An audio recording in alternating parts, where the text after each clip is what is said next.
para que se incorporaran otros compañeros. Sí, sí lo hicieron algunos, pero no muchos como lo de todos los días. Bien, agotamos el día anterior el tema de los órganos jurisdiccionales. Vamos a tocar un tema hoy que ustedes, yo estoy seguro, recordarán ya muy fácil, porque lo vieron en derecho romano. Y se refiere a lo que hemos venido platicando durante estas pocas clases que hemos tenido de la jurisdicción, jurisdictio. ¿Se acuerdan ustedes de la famosa jurisdictio y de las personas que se dedicaban a administrar justicia en el derecho romano, los que se dedicaban a estudiar derecho romano, los jurisconsultos? Y de ahí deriva el término de la jurisprudencia también, que viene del derecho romano. En términos sencillos, ¿qué es la jurisdicción?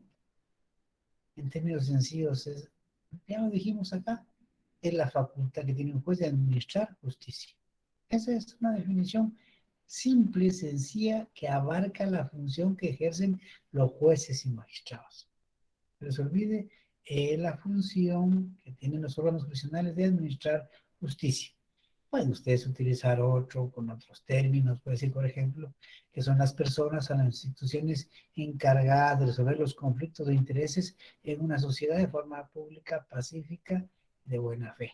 Pueden ustedes buscar términos jurídicos que se adapten a una definición, pero su mente debe estar enfocada que esa jurisdicción es una facultad que le da la Constitución y las leyes ordinarias a la Corte Suprema de Justicia, a las salas de apelaciones y a toda la clasificación de jueces que hemos visto. Ya leímos el artículo 203 que se refiere a esa potestad exclusiva de la Corte Suprema de Justicia, ya leímos el artículo 205 que se refiere también a lo mismo, ya hemos leído el artículo 57 que habla también de la jurisdicción, el 57 de la ley del orden judicial y el 58 de cómo se está distribuida en nuestro medio la estructura jerárquica del organismo judicial para la administración de justicia. O sea, ya esa definición ya la tenemos.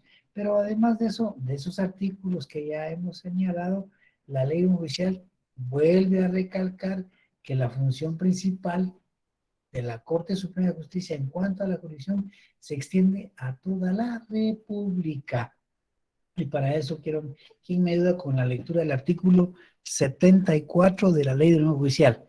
No vamos a leer los 203, 205 de la Constitución porque ya los leímos, yo creo que ya más o menos tienen la idea de qué se trata. A ver, Fátima, leámonos el artículo 74.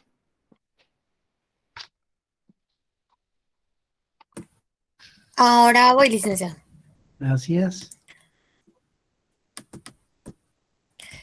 Artículo 74. Jurisdicción. La Corte Suprema de Justicia tiene jurisdicción en toda la República para conocer de los asuntos judiciales que competen de conformidad con la ley. Es tribunal de superior jerarquía de la República. Gracias, ahí está de nuevo. La jurisdicción se ejerce en toda la República. La Corte Suprema es el tribunal máximo en esa materia. No les olvide eso. Y recuérdense que el siguiente artículo nos dice cómo se integra la Corte, que ya lo vimos en la Constitución, pero leámoslo de nuevo acá. ¿Quién nos quiere ayudar con el artículo siguiente, el 75? 75. Sí, Carlos Alfredo. Perdón, ¿cuál me dijo? 75, ¿verdad? Sí, 75 de la LOJ. Sí, de la LOJ. Ok, artículo 75. Integración. La Corte Suprema de Justicia se integra con 13 magistrados en la forma siguiente. A. Un presidente, que lo es también del organismo judicial. B. 12 magistrados, todos iguales en jerarquía, que se designarán con el número que les corresponda en el orden de su elección. Este servirá para la sustitución temporal del presidente y para el efecto de votaciones. Los magistrados de la Corte Suprema de Justicia serán electos en la forma y para el periodo establecido en la Constitución Política de la República. Gracias, Carlos Alfredo. Cuando se refiere a ese artículo, que serán electos en la forma y por el periodo que establece la Constitución, ya lo leímos también, no se les olvide que están artículos 114, 115, 116, 117. Y se refiere a que el periodo de todos es de 5 años.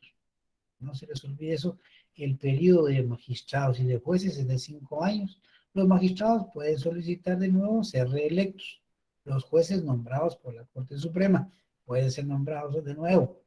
Pero eso no obliga ni a la Corte a nombrar de nuevo a los jueces, ni al organismo encargado de elegirlos, ni a las comisiones de postulación que platicamos el día anterior, de incluirlos en la lista para que se reelijan. Es un derecho que tienen los abogados que cumplen con los requisitos que establece la ley. A eso se refiere. En su mente, periodo de jueces y magistrados, 5 años. 5 años. Regla general.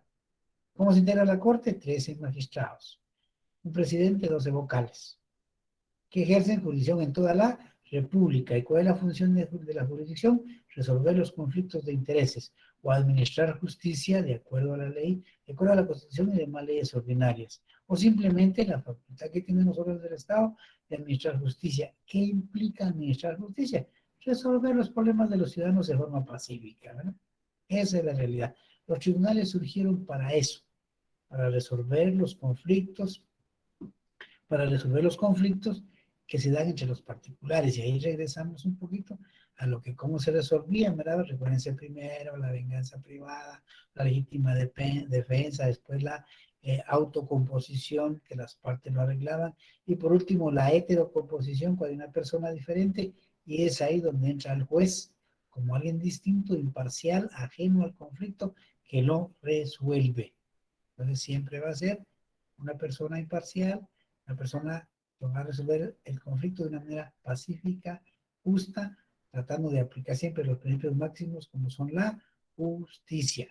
No se les olvide eso. Y también mencionábamos en la interacción de los órganos regionales y leímos el artículo 222 de las suplencias. Pues el artículo 78 de esta misma ley se refiere a las suplencias, que ya lo leímos. Pero alguien que lo quiera recordar para que lo podamos ahí, artículo 78, no, perdón, 77, perdón. 77. ¿Quién me ayuda?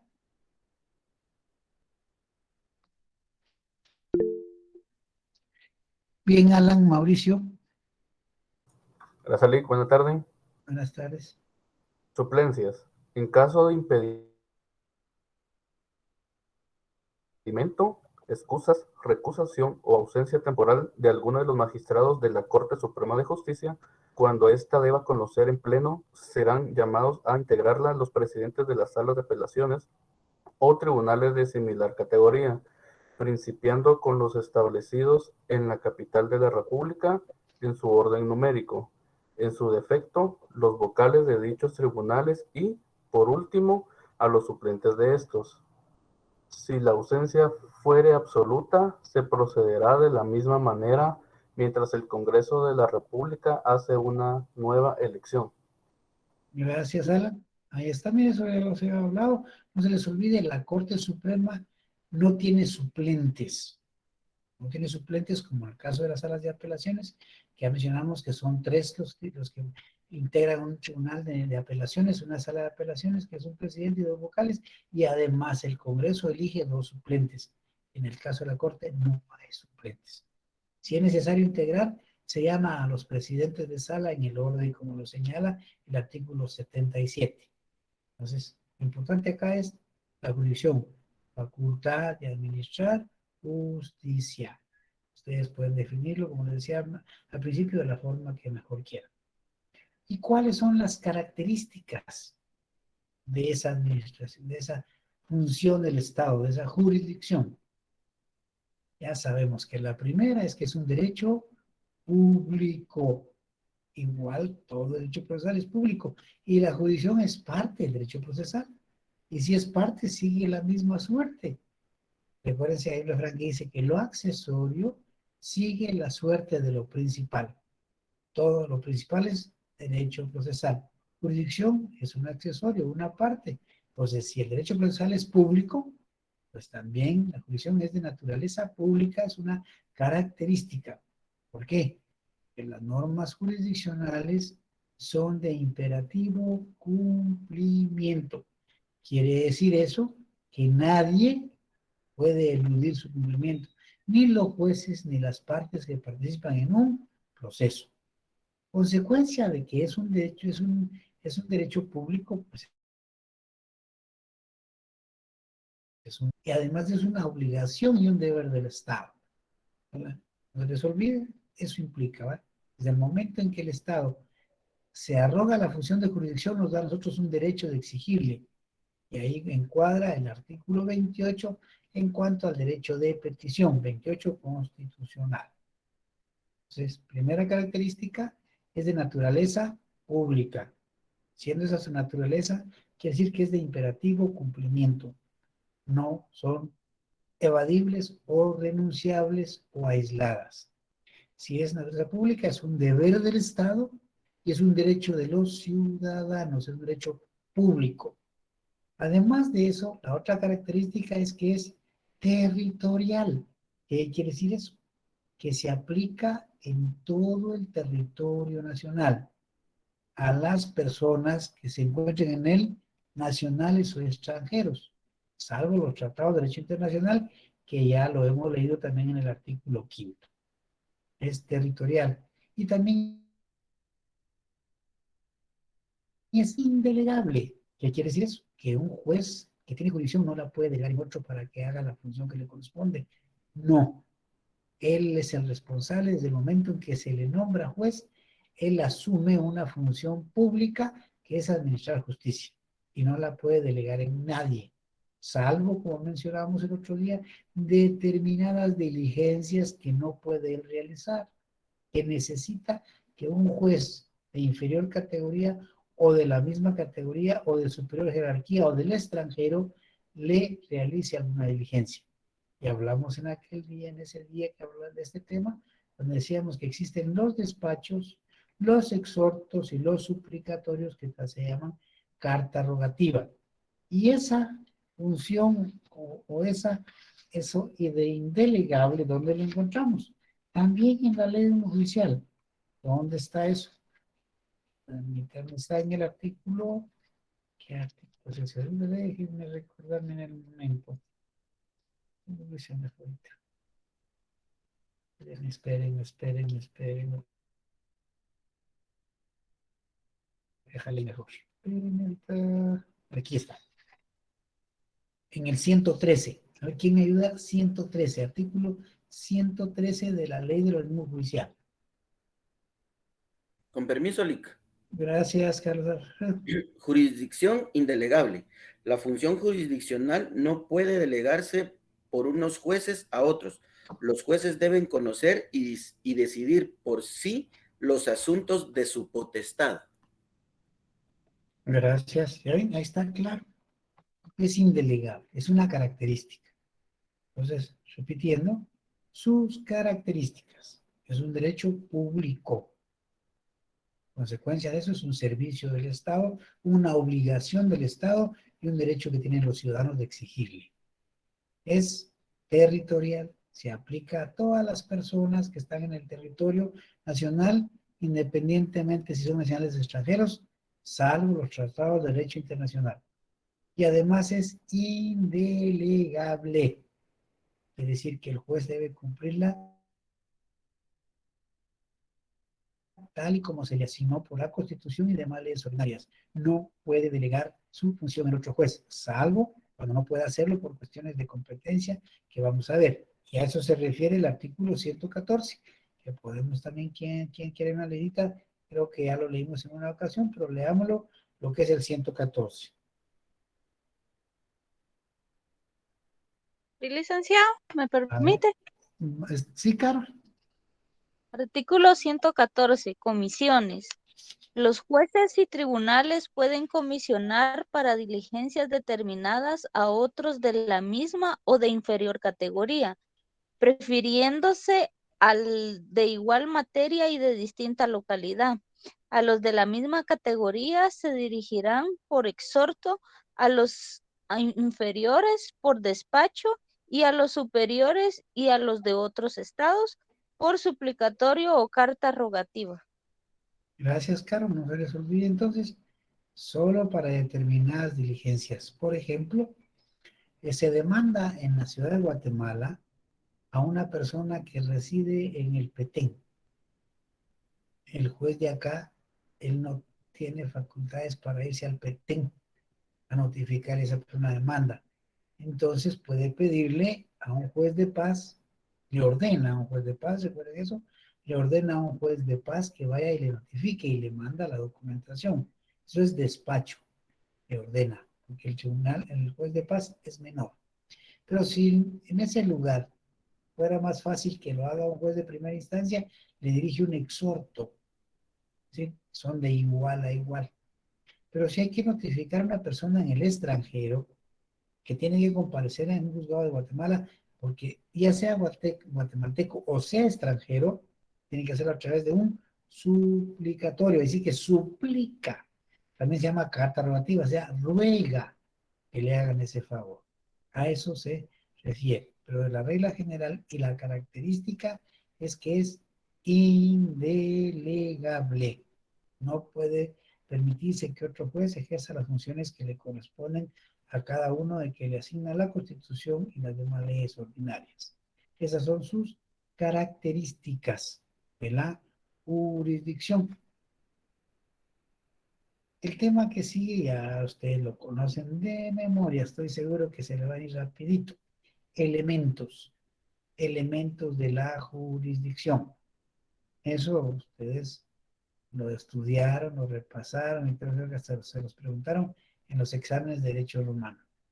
Son términos latinos. ¿Quién se recuerda de los elementos de la jurisdicción? Recuerden, son términos latinos los que se usaban. A ver, porque todos ganaron Derecho Romano. ¿O no? Órdenes, elementos de la jurisdicción. Vaya, los voy a dar con el primero para recordar. Notio. El vocatio podría ser otro, Lee. Perdón, Carlos. El vocatio. Ese es otro. Notio, vocatio. Son 5. Coertio. Coertio, judicium y executio. Eudicium. Judicium y executio. Ahí estamos. O sea que recuerden un poquito, desempolven la mejor computadora que está aquí. Desempolvenla. El notio. ¿En qué consiste ese elemento de la jurisdicción? Pues notio quiere decir conocimiento, conocer. Es la facultad que la ley le otorga al juez para conocer un determinado asunto. Notio, conocimiento. Primer elemento en la jurisdicción. De ahí derivan los demás. Les mencionaba hace un momento que se plantea una demanda contra una persona. El señor juez, ¿qué es lo que hace? Que la revisa del artículo 61, el 106, 107 y 108 del Código Procesal Civil Mercantil, la admite para su trámite. Si no, ya vimos que si no lo reúne, como dice el artículo 26, 26, 27 y el 109 del Procesal Civil Mercantil, lo rechaza. Pero en el supuesto de que todo está bien, el señor juez revisa la demanda, la analiza y ve que cumple con los requisitos que señala la ley. Entonces la admite para tramitarla. Y la ley le ordena que le dé audiencia al demandado para que se manifieste. Y mire, da una audiencia por tantos días, pues, o una fecha para que se presente si el juicio es oral, para que vaya y exponga su defensa. Dice, mire, se señala la audiencia, por ejemplo, hoy estamos a, ¿qué? 18, ¿verdad? Se señala la audiencia del 15 de abril, por ejemplo, o de marzo, para darle tiempo que se presente a defenderse. O si es escrito, dice, se le da audiencia por el plazo, por ejemplo, de 9 días, o de 15 días, o de 3 días, para que se manifieste. Vamos a ver cómo en cada juicio, en algunos que vamos a ver en este curso, se dan plazos para eso. Pero le tienen que ir a notificar. La resolución se dictó el día de hoy. Bueno, la semana entrante, que es día hábil, porque aquí, en esto, todos los días se computa hábiles, de lunes a viernes. Fíjense bien, lunes a viernes son hábiles. Solo en los juicios penales, todos los días del año. En los juicios penales, sábado, domingo, Viernes Santo, sábado de gloria, domingo de resurrección, Navidad, Año Nuevo, ahí todos los días está abierto los juzgados en materia penal. En las demás materias, solo de lunes a viernes. Y el horario es de 8 a 3:30 de la tarde. O sea que si llegan a las 4 ya encuentran cerrado, ya para qué van. Por gusto llevan un memorial. Ese plazo en que el juez resuelve y le señala al demandado para que se defienda se llama vocatio.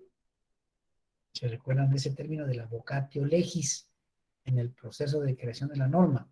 Dice la ley está de vacaciones, es el plazo en que va a entrar en vigor. Pues aquí es el plazo que le dan al demandado para que se pronuncie vocatio.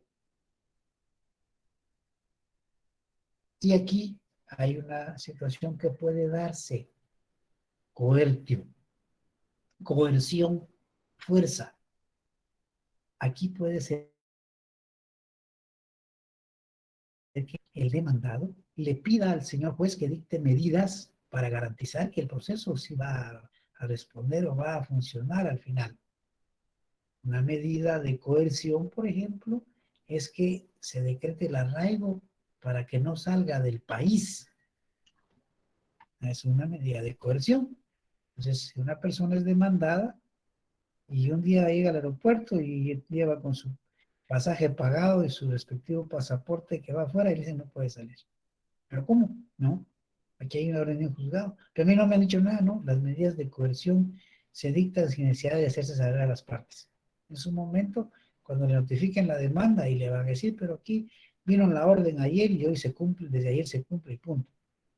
Coerción. O bien, por ejemplo, puede darse el caso de que tengan pena la persona que vaya a vender los bienes que son objeto del juicio. Se está peleando una propiedad. Bueno, pues piden un embargo de esas propiedades para que en tanto el juicio se tramite, no se pueda movilizar. O bien, se está discutiendo un problema de un vehículo. Se puede pedir como medida de coerción el secuestro del vehículo, pero no el secuestro distinto del delito de secuestrar a una persona, no. Aquí es el secuestro como una medida de coerción, una garantía de que el vehículo que está ahí lo van a desapoderar de quien lo tiene y entregárselo a una persona para que lo cuide, lo conserve, lo que se llama un depositario, para que al final, si la persona gana el juicio, pues le devuelve el vehículo, y si lo pierde, pues habrá que ver qué dispone en el juicio, y el juez, ¿qué hacen con eso? Eso es coercio, medidas de coerción. O, por ejemplo, una madre demanda aún al padre de sus hijos porque no le da alimentos, pero él trabaja en la Universidad de San Carlos.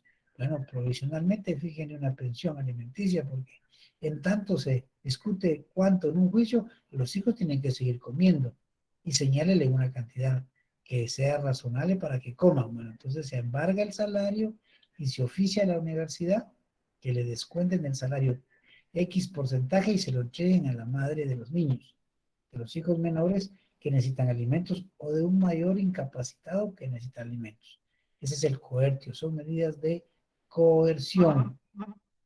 Pero además de ese, un elemento adicional. Sí, Sí, Caro, licenciado, ¿te solo escucho? una consulta.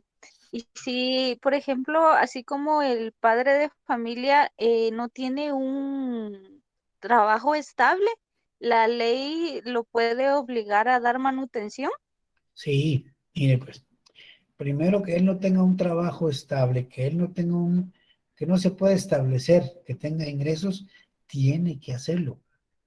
¿Qué hace? Pues que lave carros o que luche zapatos, pero él tiene que dar, porque sus hijos no tienen la culpa que no puede ser motivo de negar de hacer alimentos en no tener trabajo. Él tiene que ver qué hace. Desde el momento en que asume esa responsabilidad de tener hijos, asume la responsabilidad de sostenerlos. Si no, ¿qué sucede?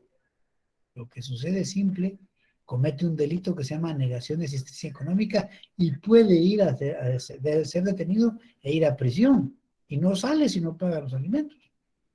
Y no solo, el problema es que ya detenido no solo tiene que pagar los alimentos de esos que deba en esos momentos, sino debe garantizar que va a seguir pagando para el futuro. Además, hay una ley que dice que la vagancia se castiga,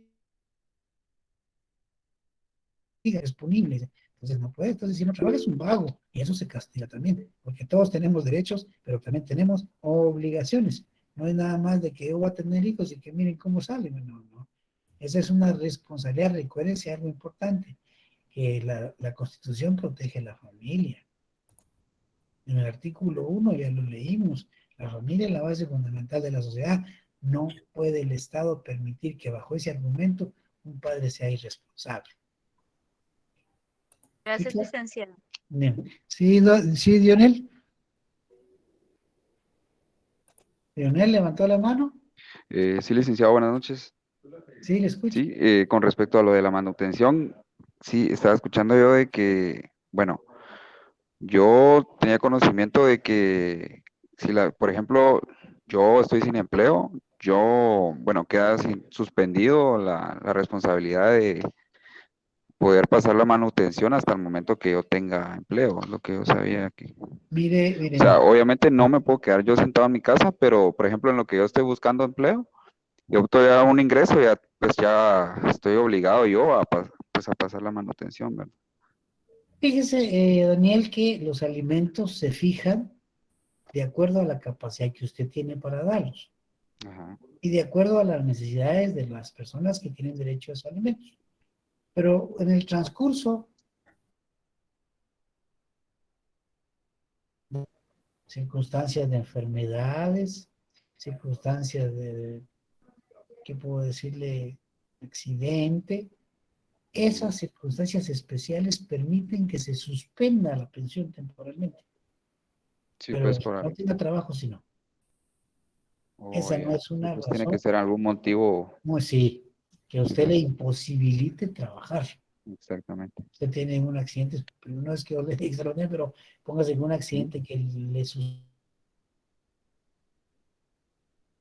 Ajá, que usted no puede trabajar por 2 o 3 meses. Bueno, pues habrá que justificárselo al juez. sí, pues. Mire, o estoy enfermo y mi tratamiento me va a llevar, qué sé yo, medio año, o 2 meses, o 5 meses, un año. Entonces, para evitar que usted caiga en el delito de negación de asistencia económica, le pide al juez que se lo suspenda. Pero que usted vaya y diga, mire, fíjese, tengo el trabajo, suspenda, no, no, señor. Usted vaya y busque trabajo. Oh, Eso ya, no es correcto. motivo para suspender. Muy bien, licenciado, muchas gracias. Y esas son medidas que garantizan en determinados casos que los juicios van a tener un fruto beneficiado para quien está demandando, es coherte o coerción. Otro elemento es el judicium. Judicium, ¿en qué consiste eso? Pues es la forma en que termina el proceso. Es la forma o es el derecho que tiene el juez de plasmar en un documento que se llama sentencia su decisión final. Ese es el judicio, el fallo final que emite un juez. Todos lo conocemos como la sentencia, aceptando o rechazando las pretensiones del demandante, aceptando o rechazando las pretensiones del demandado, porque el hecho que usted le ponga bonito al juez, pero si no le lleva medios de prueba, como ya los dije en una ocasión, no lo va a convencer. Tiene que llevar con medios de prueba. De acuerdo a los medios de prueba, el juez dicta su sentencia, el judicio. Pero sucede que muchas veces ya el señor juez cumplió con la función que tiene, un momentito, Joseph, la función que tiene que dar sentencia, pero las partes no se niegan a cumplirla, y entonces caemos en el otro elemento, pero digamos primero a Joseph. Sí, Joseph, lo escuchamos. ¿Qué tal, licenciado? No sé si me escucha. Sí, sí, lo escuchamos muy bien. O sea que eso que se ve en la tele, que, o sea, de que hay unos jueces que le agregan, digamos que una persona pedía 50 quetzales, ¿va? Y de ahí el juez al escuchar el caso y se da cuenta que sí era muy grave y le parece poquito los 50 quetzales, no le puede agregar o sí le puede agregar a la pretensión.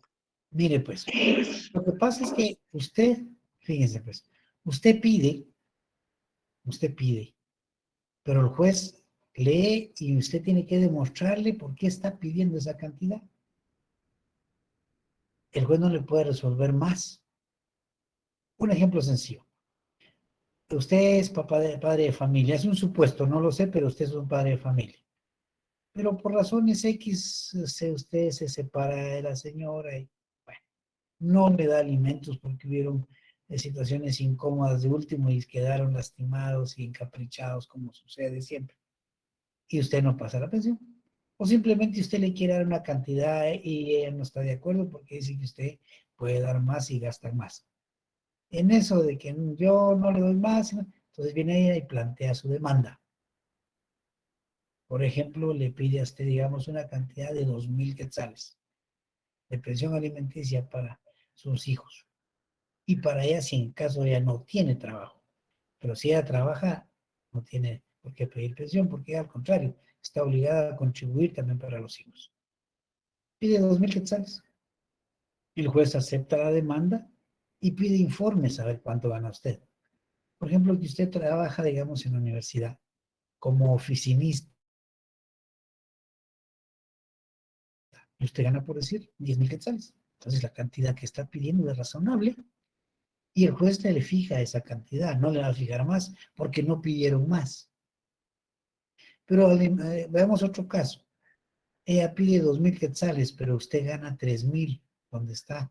El juez no puede autorizar esa pensión porque está acreditado que usted gana menos.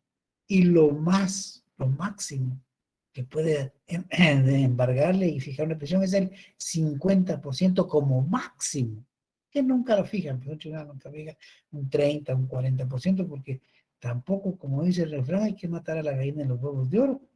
Si a usted lo deja al juez sin nada, ¿cómo se va a vestir? ¿Cómo va a comer? ¿Cómo va a su trabajo presentable? ¿Cómo va a lograr mantener su trabajo? Si usted empieza para atrás y para atrás por las circunstancias de que ya no le alcanza ni para comer, lo que va a hacer es que va a perder su trabajo y pierden todos. Entonces el juez tiene que ver eso. Hacen estudios socioeconómicos, hay personas que esa es su función dentro de los tribunales de familia, visitarle a su casa, ver cómo vive, ir a ver cómo viven sus hijos, cuál es la situación económica que han mantenido siempre, cuáles sus ingresos, y le piden a usted sus detalles, cómo gasta, por ejemplo, cuánto paga de luz. Bueno, acompañe el recibo de la luz, no nada más de que, mire, yo pago 100 de luz, no, pero traiga su recibo. Mire, yo pago tanto de agua, su recibo. Mire, yo pago teléfono, eso no es vital, puede decir teléfono, usted no como con teléfono, o sea que eso puede obviarlo. Mire, pero es que yo acostumbro ir a desayunar, o los viernes después de clases, acostumbro ir con mis amigos y dispongo de 500 para gastarme los viernes, eso no es vital. Lo vital es que sus hijos coman. O sea, todas esas cosas tienen que verlas. Un juez no es nada más de que yo le cuento una historia y el juez ya sí está bien, no. Por eso les decía y les he dicho que lo vital son los medios de prueba. Lo que en la televisión vemos un montón de cosas que uno las ve al sistema. Perdón, antes de darle la palabra a Carol, me pidió la palabra Carlos Alfredo.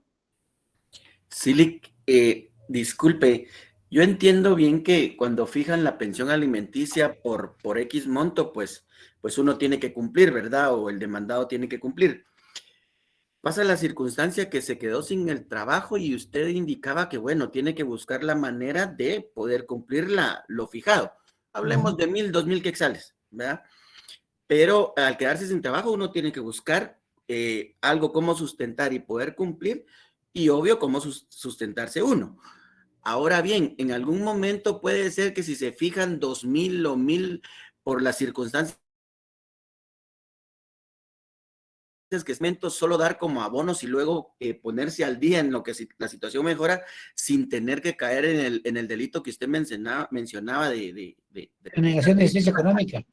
Mire, Carlos Alfredo, la ley permite no pagar por abono, sino que le rebajen el monto de la pensión. Imagínese que usted ganaba 10,000 quetzales en la universidad. Pues usted estaba muy bien en pasar una pensión de 5,000 o 4,000 quetzales. Pero como usted mismo dice, bueno, mire, me quedé sin trabajo y hoy lo que me ofrecen es un trabajo nuevo, pero me ofrecen 5,000 y tengo que tomarlo porque no hay trabajo.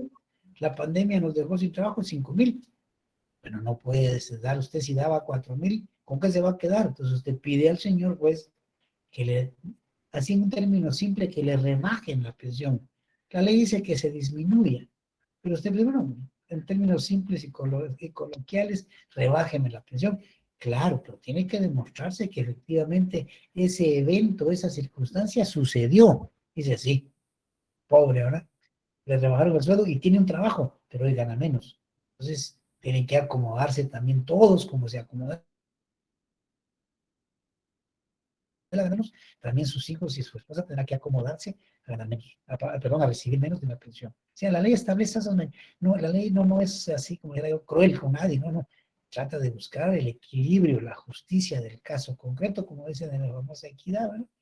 Bueno, si ganaba bien, pues podía pasar una pensión. O por el contrario, ganaba 10.000 en la universidad y dice que si lo despidieron, pero le hicieron un favor porque encontró un trabajo donde le pagan 20.000. Pues bueno, la familia pues, tiene derecho un poco más a vivir mejor, pueden pedirle un aumento de la pensión, ¿no? Pero Ya todo veo. eso tiene que demostrarse, tiene que acreditarse por qué, no es nada más de que yo voy a disminuir la pensión, nada, yo te doy 1.000, pero ahora no puedo, solo doy 500, y cuando tenga te pago 500, no, la ley le da la opción a que diga, bueno, por favor disminuye el monto de la pensión en tanto mejor o de fortuna. Pero lo importante es que los hijos especialmente, ¿verdad? Y los que son menores, no se queden sin lo básico para comer. A eso se refiere Rosa Alfredo. Ok, muchas gracias, muy amable. Y Carol, le escuchamos a Carol y después a Blanca. Sí, licenciado, gracias. Una consulta, licenciado.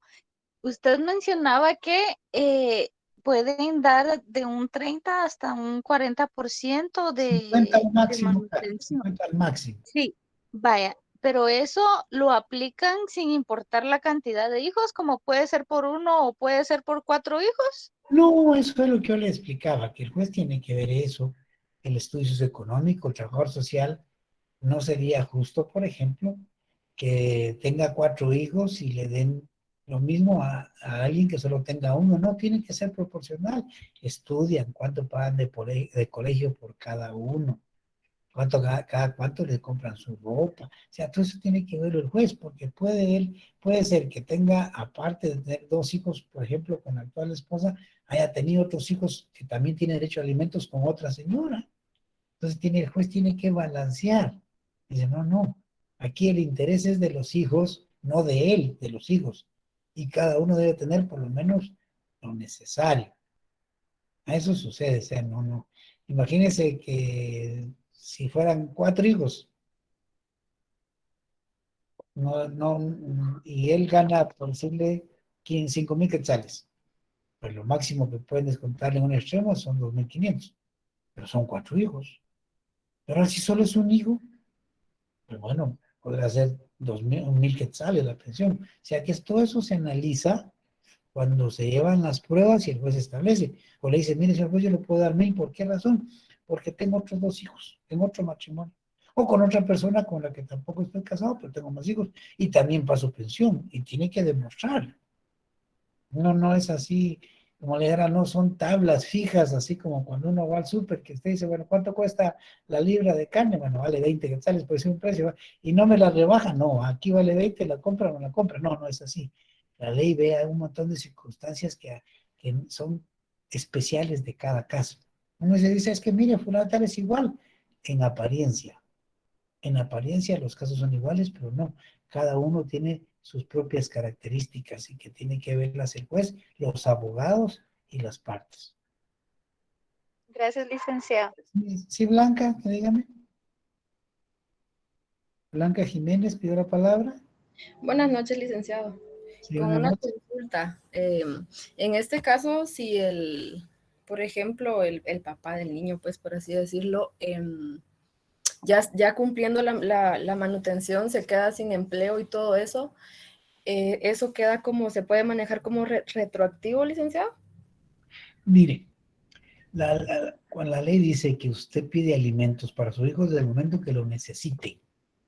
Si usted no ha planteado la demanda antes es porque no lo ha necesitado. Por ejemplo, veamos así de simple. Él tiene un trabajo y usted también. Pero usted sabe que la situación económica de él, aun cuando tiene trabajo, es mala. Y usted está mejor que él. Y usted asume la responsabilidad. Pero llega un momento que dice, bueno, solo yo no. O él mejoró y no me quiere ayudar, no es justo. Y claro, yo he llevado ¿cómo se dice? Que la batuta en esto, pero tampoco puedo permitir el extremo, porque él tiene obligación, aunque sea mínima, tiene que dar. Y hoy mejoró de fortuna, lo demando. Claro, no puede hacerlo retroactivo, ¿por qué? Porque quiere decir que antes no lo necesitaba. Ahora bien, lo que sucede es que mucha gente cobra retroactivo porque la pensión se fijó y no la ha pagado. ¿Qué es lo que pasó? Bueno, es que mire, hace 3, 4 años que no paga, ¿no? Entonces todo lo retroactivo lo debe, pero ya está fijado. Ya. Ok. Gracias, licenciado. Sí, bueno, entonces veamos, entonces le decía, como consecuencia de ese elemento de dictar la sentencia, del judicio, sucede que muchas personas cumplen la sentencia sin ningún problema. Hay buena fe en las personas en cumplir la sentencia, pero también se dan personas que se niegan a cumplirla. Son rebeldes, creen que pueden hacer lo que quieran, entonces ahí surge el otro elemento también que traigo el derecho romano, el executio. ¿Y qué es el executio? Es ejecutar. ¿Qué quiere decir ejecutar? Que cumpla. Lo cumple por las buenas o por las malas, pero lo cumple, porque la ley es la ley y hay una sentencia que debe cumplirse. Mire, señor, usted no quiere cumplir con la pensión alimentaria, se la vamos a descontar de su trabajo. Le vamos a embargar su vehículo, le vamos a embargar su casa. Mire que no es quema, entonces usted comete delito de denegación de asistencia económica y se va detenido al centro de la cárcel mientras se le juzga por ese delito. Y si quiere salir, tiene que pagar lo que debe y garantizar que va a seguir pagando, si no, no sale. Mire, es una deuda que no tiene nada que ver con alimentos, es una deuda civil. Mire, ya lo condenaron a que me pague tanto. Sí, pero no quiere pagar. Bueno, hay que ver qué bienes tiene, pues. Hay que ver qué se le embarga. Tiene un vehículo, tiene una casa, un terreno, tiene un salario, ¿dónde se puede hacer eso? Negación de asistencia económica se llama, Manuel. Entonces, tiene que verlo. Ahora bien, el problema es que si no tiene nada, ¿cómo le va a cobrar? Ahí sí que se cumple un refrán que dicen en los pueblos y las personas ya mayores, el que debe y no tiene con qué pagar no debe nada. Y algo más, la Constitución es clara, no hay deudas por presión, no hay presión por deudas. Fíjense. Pero es porque realmente no tiene con qué pagar. Pero cuando hay formas, bienes o mecanismos, se utiliza ese último elemento que es la executio, ejecutar. Pueden ustedes poner ahí en sus copias, si la tienen, bueno, notio conocimiento. Ya saben ustedes que es la facultad que tiene el juez de conocer un caso. Un caso. Vocatio, término para que el demandado comparezca. Vocatio, batones. Coertio, medidas de coerción en el juicio. Embargos, arraigos. Así de simple. Judicium, sentencia. Facultad que tiene el juez de dictar la sentencia. Executio, no la cumple el demandado, se le obliga a ejecutar executio. Esos son los elementos de la jurisdicción. Sí, Delfina, Licenciado, tengo una duda. dígame. Al padre de familia le ponen una pensión, pero como usted indicó que no, por no tener trabajo, se tenía que ver cómo se solucionaba eso en el juzgado. Si se explica en el juzgado que no tiene trabajo y siempre le siguen aplicando la pensión, después el juzgado lo pasa ya al Ministerio Público porque se corrió, póngale un año que no consigue un trabajo formal porque tiene problemas con la ley, que no tiene sus papeles trabajo y no le dan trabajo. Pero la pensión, o sea, lo que el juez le ordenó.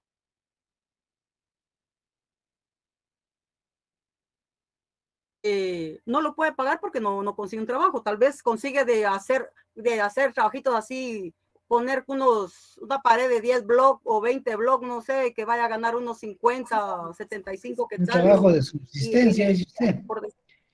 Pero póngase que por motivos de eso y que ya no tuvo trabajo, ya no pagó la pensión. Póngase que deba 4 meses todavía. De que le adjudicaron la pensión de 1,500 más 900 por el año atrasado, ¿verdad? Entonces, el juez tiene que hacer una audiencia para deber de que él, porque no está cumpliendo en su trabajo. O sea, en pagar la pensión, ¿verdad?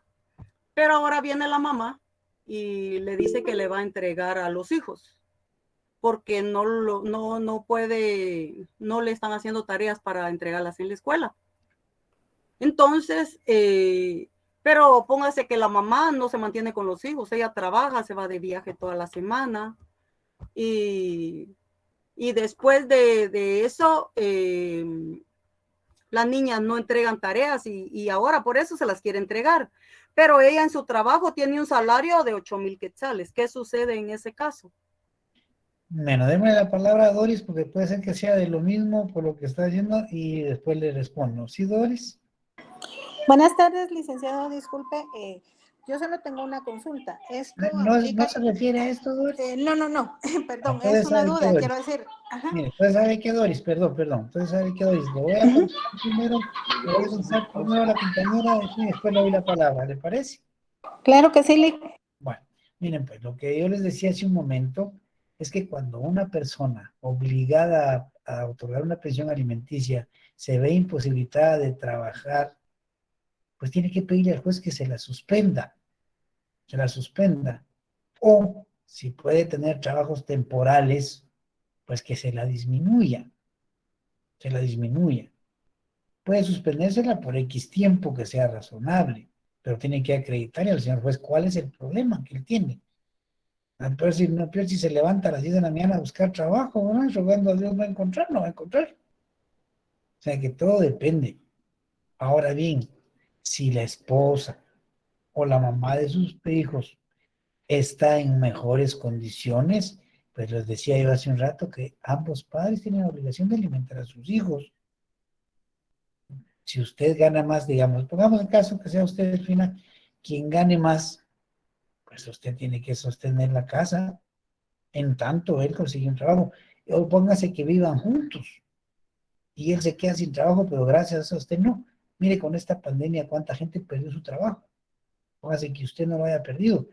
Pues si está formando un hogar y quiere salir adelante, usted tiene que tratar de contribuir en la mejor manera posible. Si están separados, pues usted pide que le den pensión. ¿Qué va a ocurrir? Que él va a decir, mire, yo estoy en condiciones ahorita difíciles, pero ella sí tiene un salario, la obligación es de ambos padres. O sea, la idea de que solo el varón tiene que contribuir al hogar es errónea. El Código Civil es claro que dice que ambos padres tienen obligaciones iguales para con los hijos, iguales derechos e iguales obligaciones. Y dices, mire, yo estoy impositado, pero ella sí tiene pensión. Incluso la misma ley establece que en circunstancias especiales, por ejemplo, de una enfermedad seria, de un accidente o algo, el esposo puede pedirle pensión a la esposa.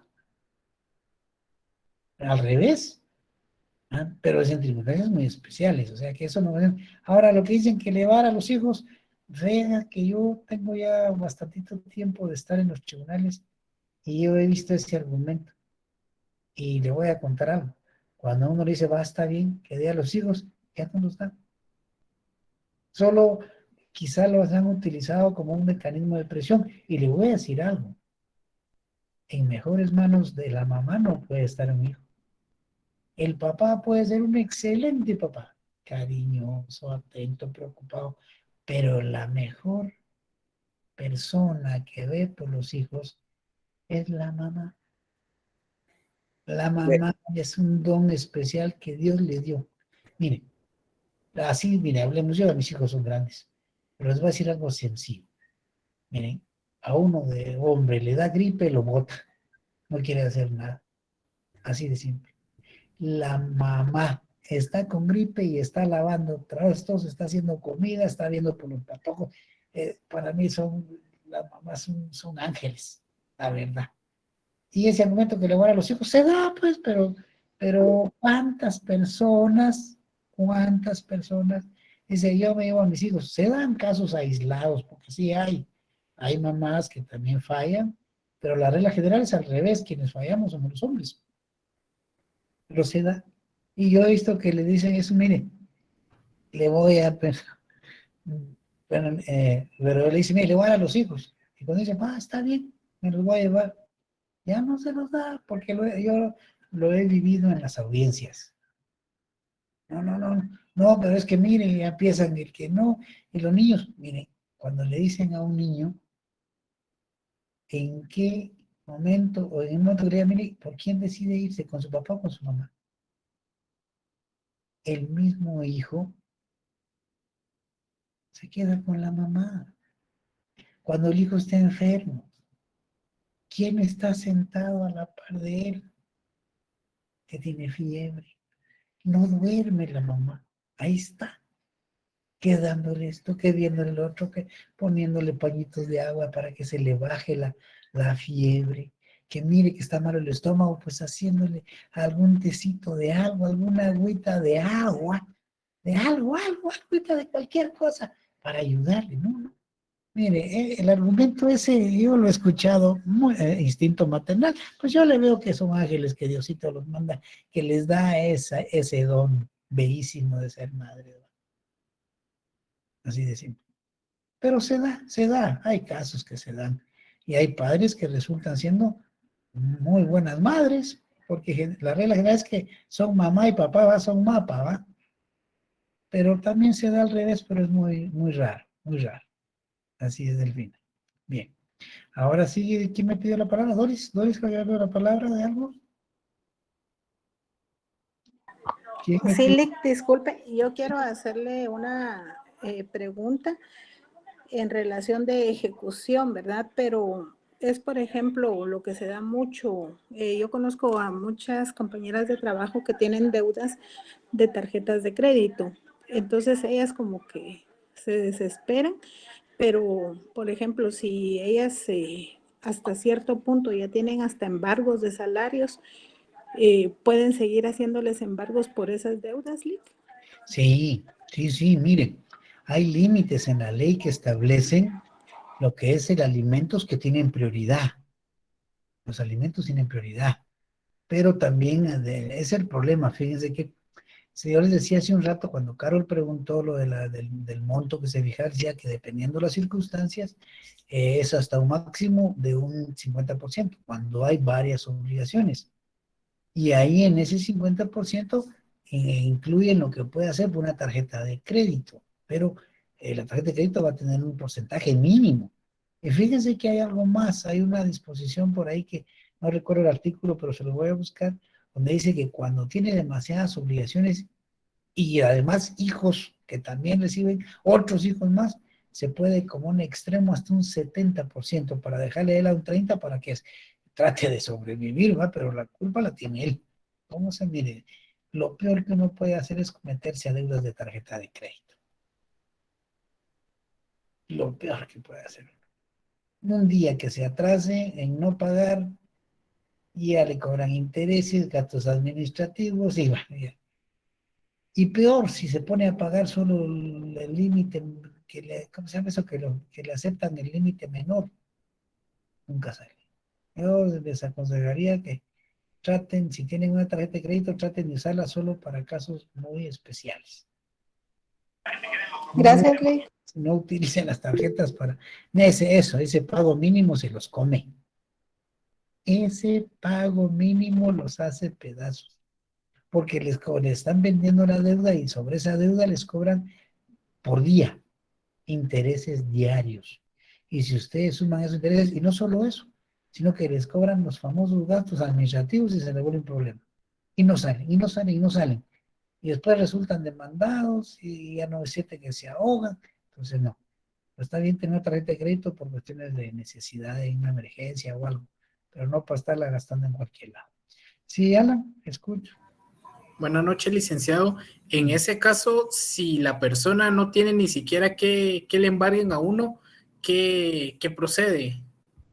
Mire, es lo que yo le decía, si no tiene nada que embargarle porque no tiene bienes, no tiene nada, mire, lamentablemente son sentencias que una vez me dijo una persona que llegó a mi oficina, yo le expliqué lo que le estoy diciendo a ustedes, que dije, mire, si él no tiene bienes, no tiene salario, usted va a gastar, usted puede ganar el juicio, pero no va a recuperar nada y va a resultar gastando más. Entonces me dice, entonces quiere decir que si dictan una sentencia a mi favor, solo le pongo cuadro. Pues así de simple, porque la ley es clara, por deudas no hay prisión. Y el refrán popular es quien debe y no tiene con qué pagar, no debe nada. Por eso hay que pensarlo cuando uno le presta dinero a alguien.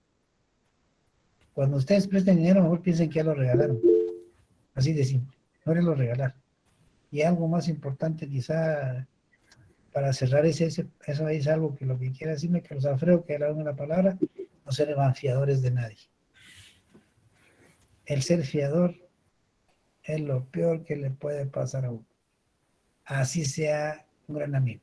Yo de la única persona que sería fiador es de mi mamá o de mi mujer, porque sería para darle comer a mis hijos. Pero mis hijos ya están grandes a estas alturas del partido. Bien. Sí, Carlos Alfredo. Lick, disculpe, no, muy buen consejo y hay que tomarlo, ese fallador es problema. Lick, mi pregunta va, ese tipo de deudas, digamos de préstamos, tarjetas de crédito, por decirle de alguna manera, ¿expiran en algún tiempo, Lick? Mire, todo tiene tiempo para cobrar, no hay nada eterno. No hay nada eterno, hay plazos que la ley establece que van 2 años, dependiendo, 2 años, 5 años, 10 años, que no se pudo, o sea, no. O sea, hay distintos plazos, llamemos, para hacer efectivos los cobros. Si no los hizo en ese tiempo. Como para dar un poco más de elementos, el tema es el fiador y la deuda, ya va más de 15 años, Lick. Bueno, lo que pasa hay que ver cómo firmó el documento, por cuánto tiempo lo firmó. Imagínense, puede ser otra cosa, por ejemplo, le voy a decir un ejemplo que cuándo va a terminar de pagar una persona, usted es deudor, no hablemos de fiador, usted es deudor, usted le debe a la tarjeta de crédito. Y estuvo una situación bien complicada y cuando usted siente esa cantidad pequeña que debía, se le fue grande y lo demandaron y le embargaron, pero usted gana poquito. Usted debe, por decirle, 20,000 que sale de tarjeta de crédito.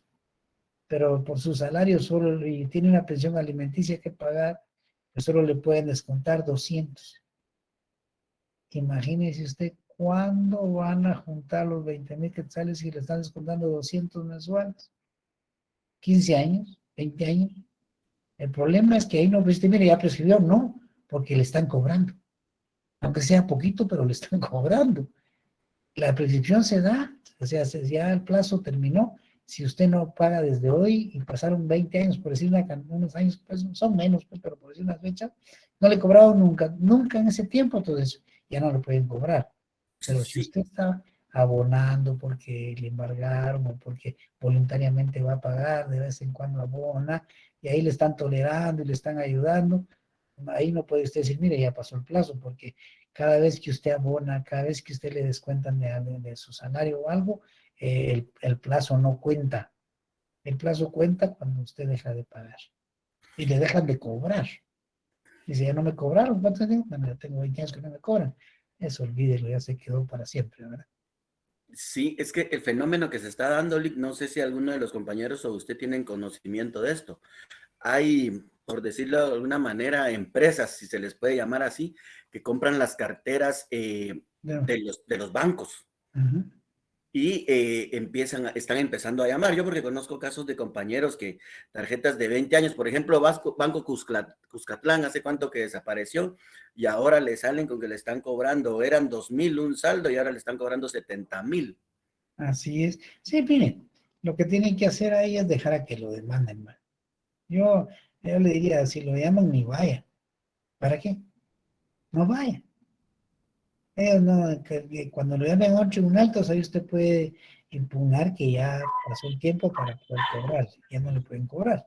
Pero si usted va y usted comete el error Decir, mire, lo que debieran 2.000, va a pagar los precios y ahí miramos lo demás, cómo se lo arreglamos, ya se bregó.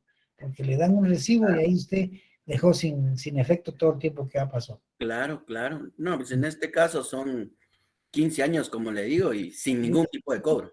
Cuando lo demandan, no, demándenme. Cuando me demanden, entonces me defiendo en un tribunal. Ahí le llamo para que me asesoren. Con un abono que usted haga.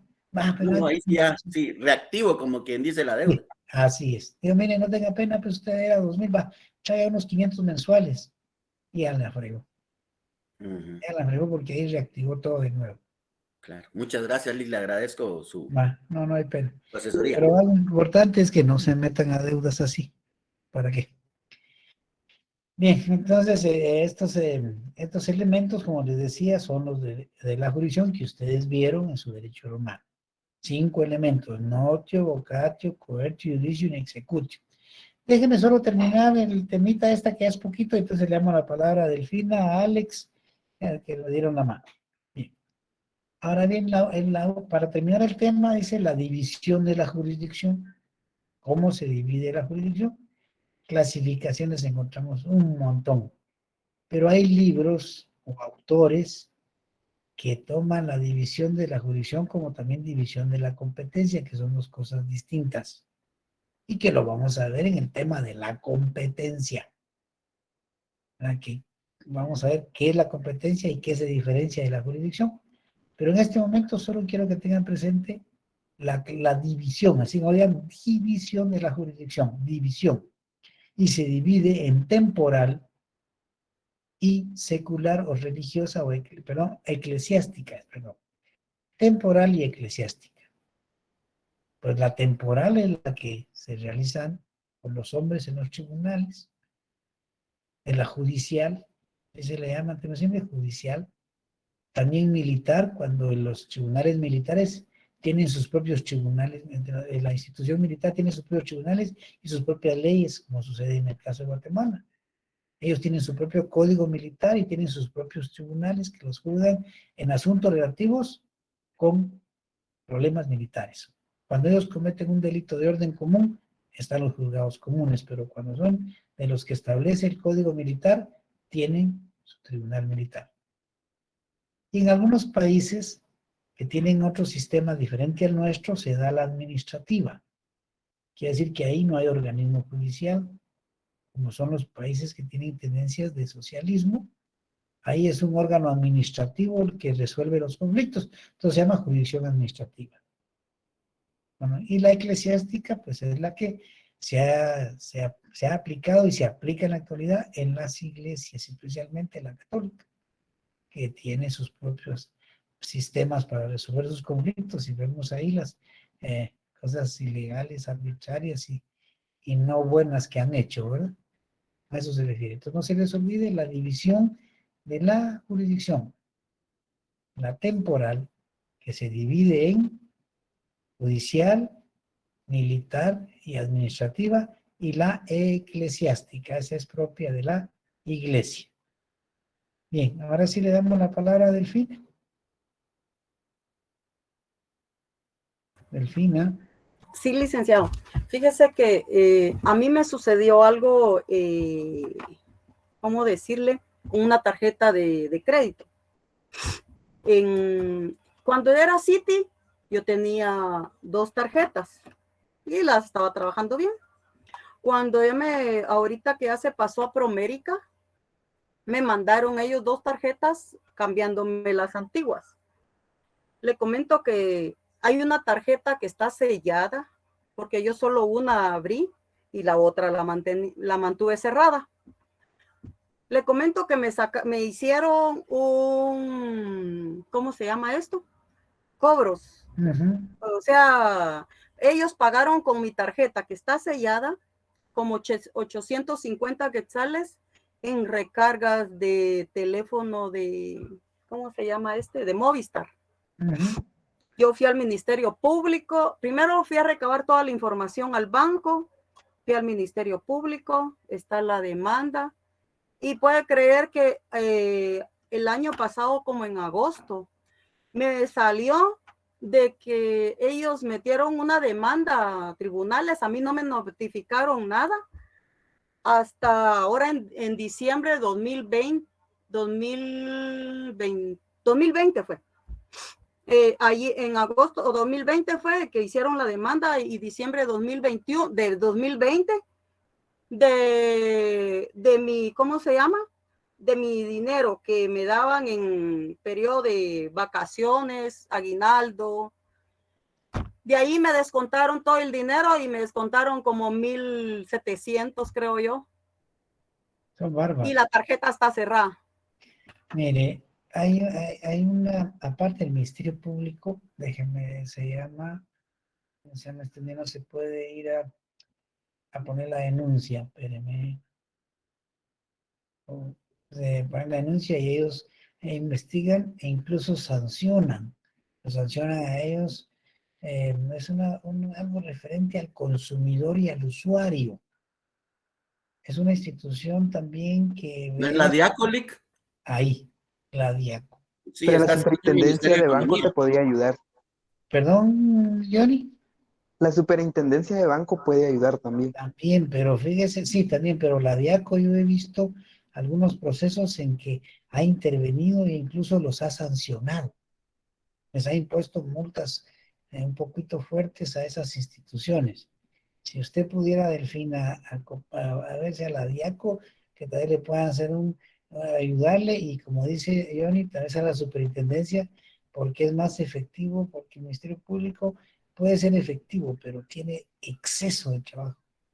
Y su denuncia puede ir caminando muy lenta, porque ahí es una barbaridad de procesos. Si usted va al Ministerio Público, toda la vida hay gente, toda la vida hay colas. Yo le diría que vaya a la Diaco y que vaya a la superintendencia para que puedan ayudarle con ese problema, porque usted no habilitó la tarjeta. Y si no la habilitó, no podían usarla. Yo fui a la superintendencia y solo me respondieron que tenía una deuda de 800 y pico, ¿ah?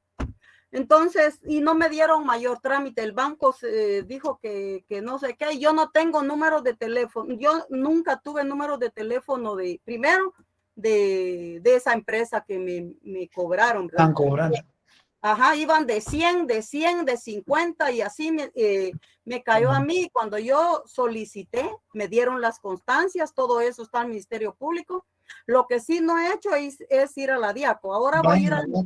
Vaya, yo le pediría que la Diaco puede resolucionar más fácil el problema. Ajá. Porque si bien es cierto, ahí hay trabajo, pero es mucho menos que el Ministerio Público.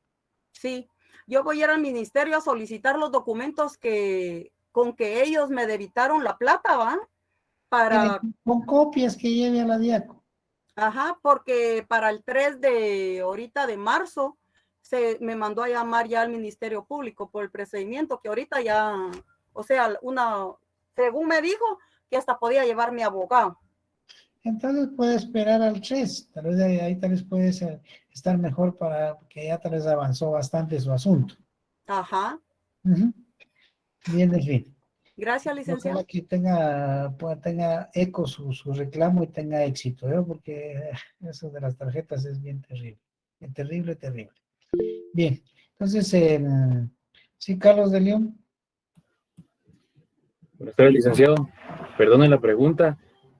Al momento de que a uno lo demandan por una deuda y embargan las cuentas y uno resuelve esa situación, ¿cómo puede hacer uno para que ya no le estén debitando de las cuentas? El tribunal avisa. El tribunal, la empresa avisa que ya pagaron, que no hay ningún problema, y avisan al banco, primero para que ya no le sigan descontando, y si le descontaron, se los reintegren. Lo mismo pasa al suscribirse o al... ¿Cómo fue que dijo al momento de que Mire, pues, pasan algunos años? Mire, si usted, por ejemplo, tiene una deuda y le embargaron, le están descontando. Pero si usted llegó y ya pagó, llegó a un arreglo con la persona, pues él avisa al tribunal para que le deje sin efecto el descuento. Y ya no le descuenten y le devuelvan. Ahora bien, si le han estado descontando ahí y ya llegó a la cantidad, pues tiene que presentar ante el juez por escrito, desde luego, a que pidan informe al banco para que digan cuánto hay, si ya está la cantidad que es, se la entreguen a la persona y ya no le sigan descontando. Eso, licenciado. Bueno. Bien, entonces el examen está para el miércoles, ya no tenemos más clases que hasta el día de hoy. El examen es sencillo, no viene complicado, más que todo son de, ¿cómo se llama este?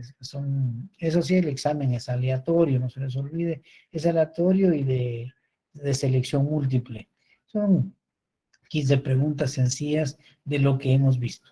No hay ninguna sorpresa, no decir esto no lo vimos y lo está preguntando, no. Yo siempre que me toca hacer el examen, lo hago sobre los temas que hemos platicado aquí. Nada de que el libro, que no, lo que vimos, lo que dice la ley, pero no para que, no para que se graben los artículos, no para que los entiendan. Van a ver ustedes que no dicen ninguna pregunta, diga que es el artículo 1 o el artículo 10, no, eso sería ingrato de mi parte, no. Puedo decirle, bueno, mire, según la legislación guatemalteca, un ejemplo, no sé si hermano, ¿a quién le corresponde la función jurisdiccional? Es simple, ¿va? A la Corte Suprema de Justicia y demás tribunales, así de simple, ¿no? O sea, son cosas así, ¿en qué consiste la jurisdicción? Ya saben ustedes que es la facultad de administrar justicia, o al revés, ¿en qué consiste la facultad de administrar justicia? Pues ustedes buscan ahí entre todas y van a encontrar la jurisdicción, o si no encuentran, pues ninguna de las anteriores. O sea, ustedes tendrán que ver eso, pero no hay mala fe para nada, no hay ningún momento. Van a ver que es un examen sencillo, práctico, se les da 1 hora, pero si ustedes leen sus copias, sus leyes y todo, lo contestan en 15, 20 minutos. Si es que les deseo, no solo en este examen que les vaya bien, suerte no, porque en esto no funciona la suerte. En esto lo que funciona es que ustedes hayan estudiado. Es simple, ¿verdad? O sea, que les deseo que les vaya bien y que ustedes estudien para su futuro y que este examen que viene conmigo el próximo miércoles saquen la nota más alta que refleje que, primero, que me han entendido y que le han puesto la atención y han leído su poquito. Para uno de profesor, cuando ve buenas notas, se siente uno bien. Dice, bueno, quiere decir que me han entendido. Cuando hay malas notas, dice uno qué está pasando. O no le dan la importancia de vida, o yo no estoy explicando correctamente y hay que enderezar el barco. Así es que, de nuevo, que todo les salga bien. Y nos vemos hasta que terminen los exámenes. Ahora creo que esa de marzo termina. Perdone. Licenciado, buenas noches. Sí, Licenciado, buenas noches. Buenas noches. Una preguntita.